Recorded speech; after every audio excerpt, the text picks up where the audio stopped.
Life goes fast, as you all know, especially the ones who's been, here for a while. For the kids, life just begins. And you don't know when you're going to die. You don't know when someone else is going to die. And so you have to, in Proverbs it says you have to, there should be two purposes in your life. One, acquire wisdom and understanding, and know your purpose. If you know your purpose, you have an objective and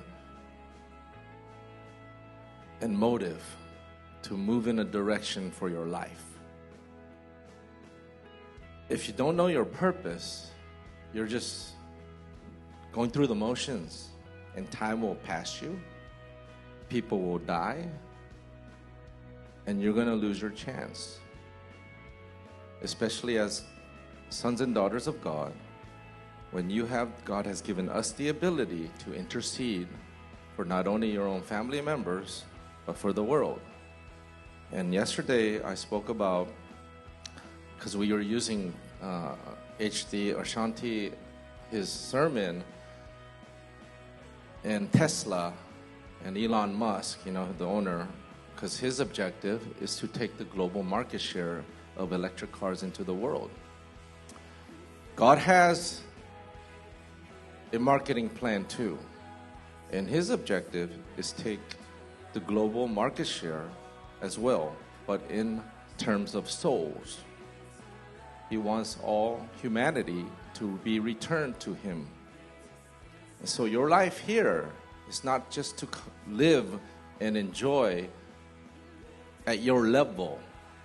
God will give us the opportunity to enjoy our life, but at the same time, just like you go to work, there is a spiritual work at play. And you have a job to raise the numbers of the company, right? When you go to work, you can go to work for another company that don't care, and they're going to bankrupt. Like if you remember the Montgomery Ward, Sears, they were giants, but eventually they all bankrupt because they lose motivation and drive to dominate. And as a Christian, you have to dominate the realm here. God has given us authority, or we were given dominion over the earth. And when we lost it, now the enemy has dominated and taken dominion over our land. And he takes the souls of men to hell. So now, God sent his son to reverse this. And we are supposed to collaborate with the Holy Spirit to take the land back, which we can, if we think of in business terms, is to be the global leader, to dominate globally and take the market share so that God can take the harvest into his barn.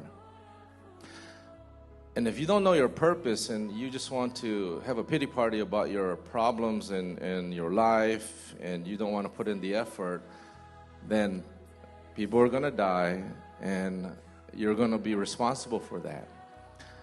There is a secret, and I want you to know this because you need to know this. If you don't do your part for your individual or your family component,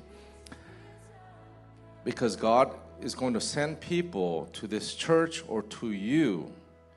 If I don't do my part, God cannot send who he wants to send to us, and therefore that blood is on our hand because we just lost. It's like losing a recruit or losing a star employee that you could have hired, but your company wasn't ready or you weren't ready. And if you were a football team, they're in the business of recruiting. And if you miss a recruit because you have a bad losing team and they don't want to be on your team because of your lack of commitment, then you lost that player.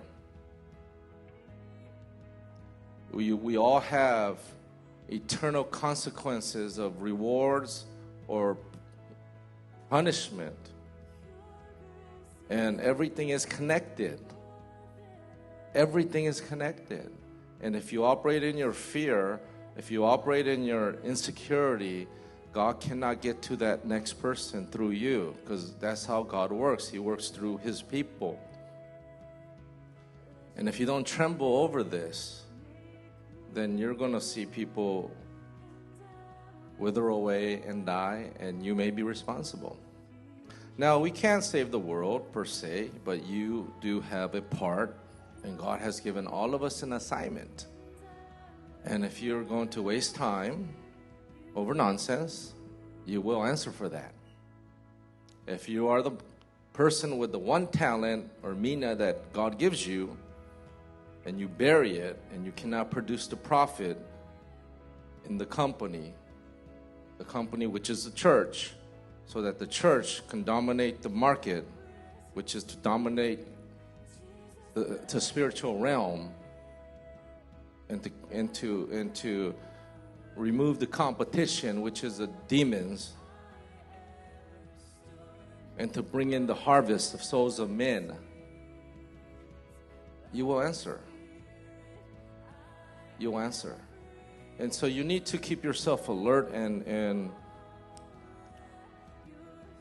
sensitive by reading the testimonies of other brothers and sisters around the world who are not as fortunate as us, who actually go through persecution, who have lost families, who have lost spouses and children, who have lost houses, who have lost everything, and they did not sell themselves or give them or deny the Lord.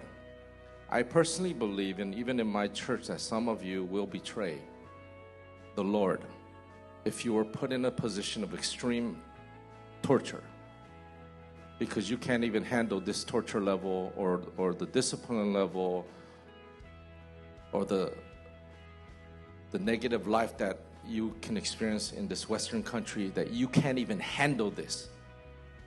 How are you going to handle real war or torture?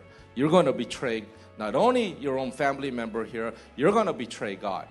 And in my mind, I feel like I already know who you are.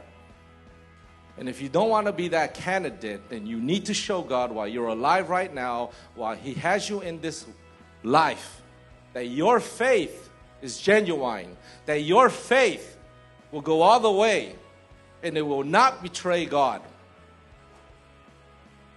Because your faith will determine whether you make it or not. It is not based on your attendance here. It is not based on your quantity of prayer or your knowledge of the Word, even though you need to know it. That itself is not going to save you.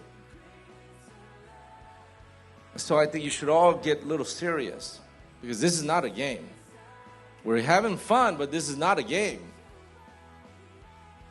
And if you disrespect the throne and the church and the leadership and God's people,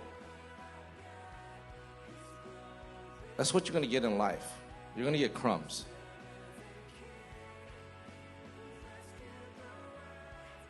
I didn't come up here to say this particular speech, because every Sunday is a happy Sunday.